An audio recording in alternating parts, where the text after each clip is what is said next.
Welcome to our poster exhibition, A Cardboard History of Blue Ridge Music, now showing at Pellissippi State Community College, Strawberry Plains campus in Knoxville.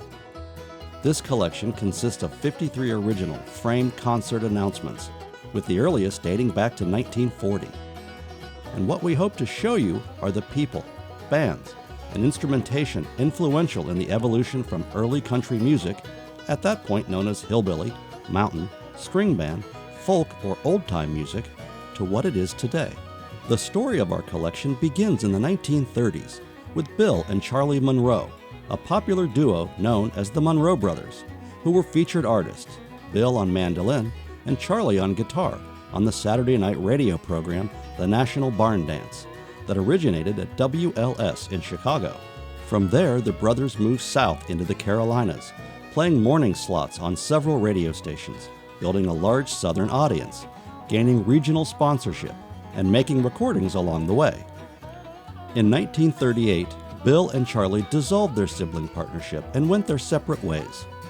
Charlie put together a group he called the Kentucky Partners, garnering a regional audience in North Carolina, Virginia, and Kentucky. Bill created his band, the Bluegrass Boys, gaining the greater success as he joined the WSM Saturday night radio show, the Grand Ole Opry in Nashville. Over the span of his 60-plus year performing career, more than 150 talented musicians played in Bill Monroe's group. Many of those artists went on to form their own successful bands, like the iconic banjo player Don Reno. Carter Stanley was a bluegrass boy before teaming up with his little brother Ralph as the Stanley Brothers. They rose to fame performing traditional religious songs in an Appalachian bluegrass style. Also, Sonny Osborne, of Osborne Brothers fame, best known for their bluegrass anthem Rocky Top, an official Tennessee state song. Clyde Moody, known as the Hillbilly Waltz King, spent time on the road with Monroe in 1940 and later toured with Elvis early in the rock and roll star's career. Perhaps the most recognizable of the Bluegrass Boys was Lester Flatt and banjo great Earl Scruggs, who were in Monroe's band from 1945 to 1948. Once Flatt and Scruggs left Monroe, they partnered to form their own new band, the Foggy Mountain Boys, and went on to fame and fortune with hit records, their own syndicated TV shows, and television and movie theme songs like their Foggy Mountain Breakdown for the motion picture Bonnie and Clyde, and the theme from the TV show The Beverly Hillbillies. After playing together for over 20 years, Flatt and Scruggs parted ways in 1969 to form their own groups. Lester took several folks from the original band and formed the Nashville Grass, while Earl ventured out with his sons to explore other genres of music outside the traditional bluegrass he had helped to create. Local radio stations played a crucial role in promoting what developed into country music and bluegrass in the 1940s and 50s. In Knoxville, a local grocery store chain owner, Cass Walker, created and sponsored a daily radio show on WROL, and later a television show on WBIR-TV called the Farm and Home Hour, where he emceed and introduced many up-and-coming music stars like Roy Acuff, the Bailey Brothers, the Everly Brothers, and at the time, a 10-year-old firecracker singer named Dolly Parton. At 990 on the AM dial was competing Knoxville radio station WNOX with their daily midday merry-go-round and the Saturday night Tennessee Barn Dance. Like artists who performed on Cass Walker's shows, many musicians on WNOX went on to join the ultimate country music cast on the Grand Ole Opry.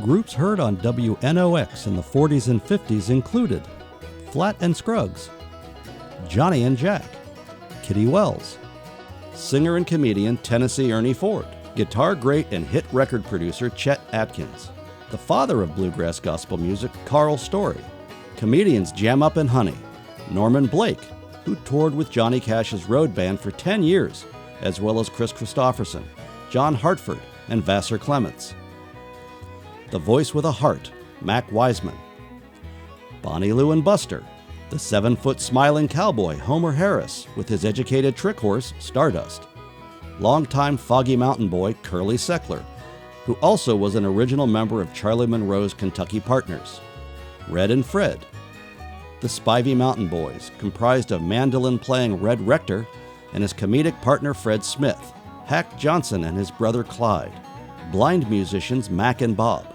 two pioneer artists who influenced the development of very early country music with their unique harmonies and the use of mandolin.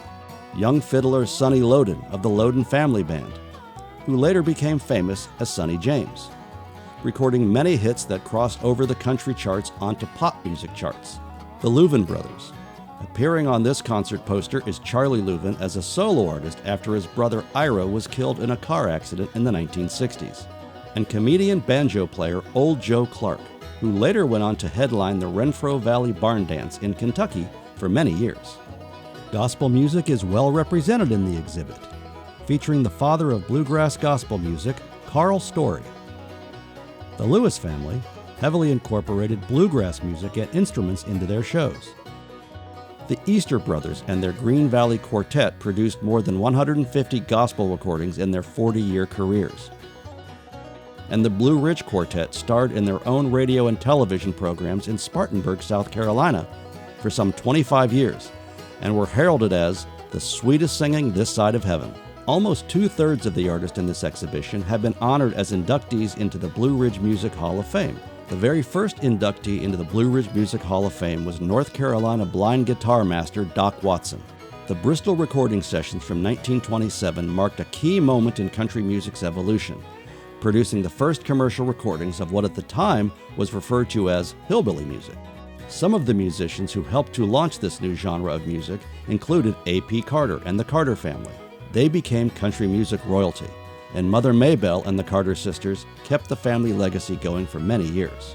Ernest Pop Stoneman, whose children carried on as the Stonemans, Clarence Tom Ashley was a banjo player who made professional recordings with various bands in the 1920s, and in the early 1960s introduced the world to Arthel Lane Doc Watson in a folk revival concert in New York City. Banjo player extraordinaire Charlie Poole and the North Carolina Ramblers was one of the most popular string bands in the 1920s. Poole is credited with popularizing the banjo and influencing the development of bluegrass and modern country music. Other Blue Ridge Music Hall of Famers include country music singer, songwriter, and musician Emmylou Harris, one of the leading artists behind the country rock genre of the 1970s and the Americana genre of the 1990s. Multi-instrumentalist David Holt, who often performed with his friend Doc Watson in concert.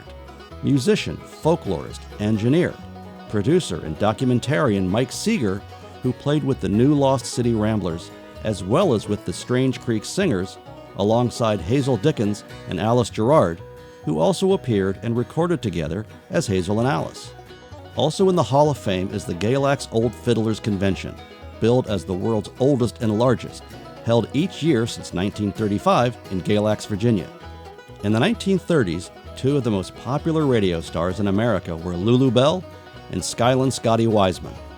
Known as the Hayloft Sweethearts, the North Carolina couple could be heard every Saturday night on WLS's National Barn Dance program out of Chicago. In the 50s, they returned to North Carolina where Lulu Bell served in the state legislature and Scotty taught school and farmed. It has been a very long journey on how country music and bluegrass evolved from the early beginnings, initially branded as hillbilly and mountain music, to where the genre is today. This is in part thanks to the many talented musicians from the Blue Ridge and Appalachian Mountains who significantly impacted the recording industry. We hope you have enjoyed our video tour of A Cardboard History of Blue Ridge Music, and we invite you to visit it in person at Pellissippi State Community College, Strawberry Plains campus in Knoxville through June 15th, 2026. See you there.